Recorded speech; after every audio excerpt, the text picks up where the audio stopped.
Welcome to Largo's Lair. I'm Largo, this is a lair, and this is a boglin.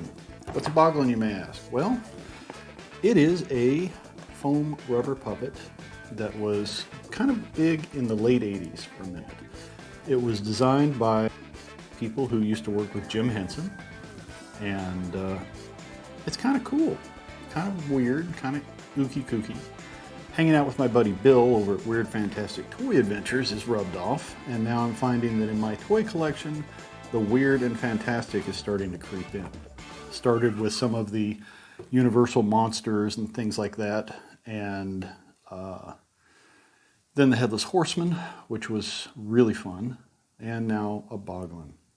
So, shout out to our friends over at Helidope Toys for turning me on to these. I picked this one up from them, and now we'll take a look. The box itself is pretty cool and is part of the play feature, actually. Has a working door that will allow you to let your dangerous critter out. Try not to get his snout caught in the front when you open it. Got your fingers in there. Don't do that. All right, so, it's set up like a crate for a dangerous animal. A lot of fun things written on it. And just kind of a neat design. This is kind of interesting. There is a lore to boglins, and kind of in that same tradition with other things that kind of like Labyrinth and other Henson-inspired creations that were in that fantasy realm. They created a backstory. And people who study these, kind of like those who hunt cryptids, are called bogologists. And these are some of the field notes of one of these bogologist scientists who study bogology. And so it talks about the heritage of boglins, the bog or swamp from long ago that they came from, and how they may have some sort of influence over human personalities, things like that. There are several kingdoms that belong to the boglins, and they of course war against each other because they're mean and nasty critters. So it's fun. If you like the lore and you're interested in the story, there will be a link somewhere in the section below.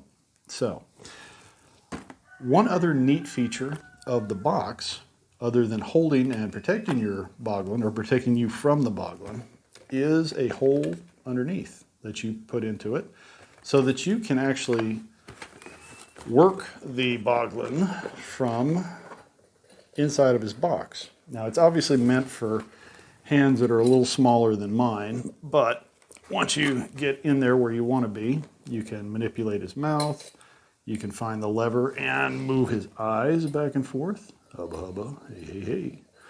And, animate him a bit. Grr, he's grumpy. Let me out, let me out. So he can be a lot of fun. So, get my hand out of there. It's not made for big mitts, obviously, but I can definitely see where kids could have a lot of fun with this, scaring their sister, mom, relatives, the dog, whatever.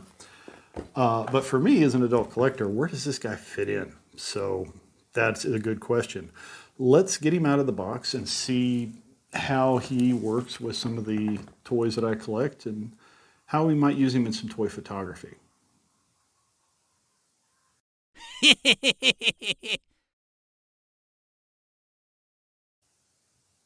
Okay, so now we've got King Vlobb out of his box, and let's see how he holds up. Foam rubber, very jiggly. He is, as far as articulation, about like a rubber chicken. He's just kind of there. He's got arms that are kind of squirmy and fun. He's got a tail that you have to attach, but once you do, kind of gives it a little bit more character to him. He's got a really cool coloration on this one. I like the colors, the green and the blues, a little touch of purple on the cheeks, and of course, the semi-toothy grin and the big eyes. Now on these king boglins, they have a special feature some of the other boglins do not, in the fact that his eyes will glow in the dark, so they say. I will test that after I've played with him a bit more. Like I said, it's definitely not made for big hands. It's definitely made for kids. So if you can get your big mitts in there, you can definitely get, get him manipulated and get your fingers around the mouth area. It's a little tricky to get your hand to where you can work the eyes and the mouth, but it can be done. I'm not much of a puppeteer, but I might try. So, yeah, that works. Feelings, nothing more than feelings. Yeah, I'm guessing Broadway's not in his future. But what is in his future is hanging out on my shelf with some other guys. So let's see how that's going to work. Who is this guy going to go with? That's a good question. Let's try this guy. Whoa, he's a chunky boy.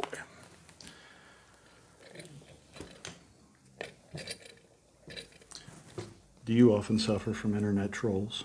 I know I do.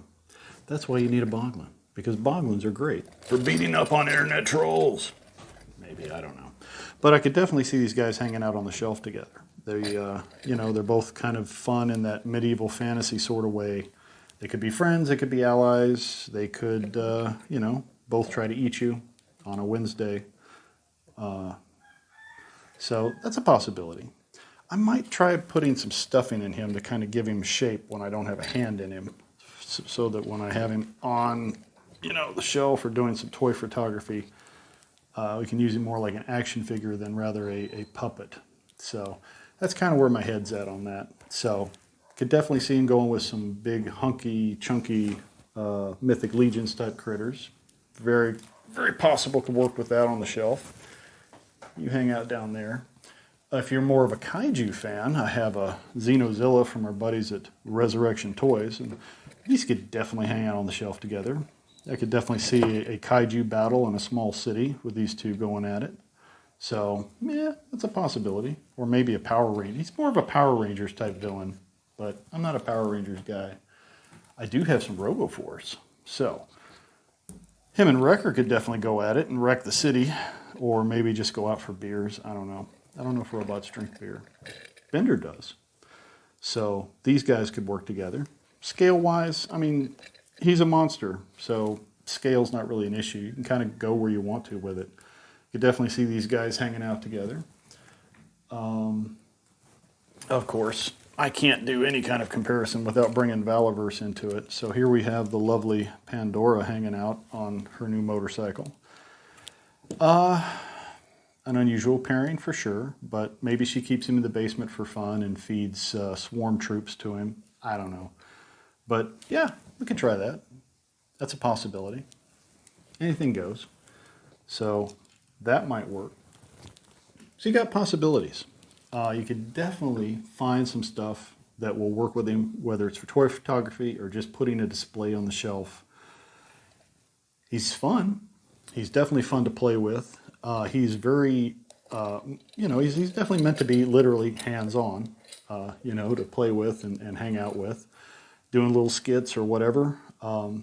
It's not my bag, baby. It's not really, the thing that would fit in my collection normally. It wouldn't be my first thought. But the more I play with him, the more I can see the appeal. He's definitely fun, and we'll definitely find a place for him. So,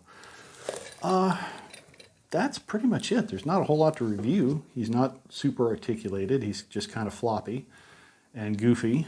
His biggest animated features, of course, are his eyes and his mouth that you can manipulate. So, yeah, it kind of works. I'll figure it out. But that's kind of the basic overview of it. One other thing.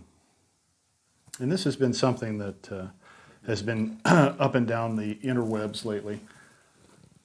Just to be clear, Ryan Laserpants did not come up with the idea of using the Bratz car first. I'm sorry, Internet, it's just not true. We love Ryan, and I'm just kind of busting his chops a little, but I actually heard about this first from Just Jay Hernandez on his show. So I'll put a link in that video because there's some cool ideas there for using other types of vehicles for your 1/12 scale stuff. I picked this up as a junker. It's been well played with. It's kind of beat up. but I was thinking about repainting it and using it for some street scene stuff. But then I got to thinking,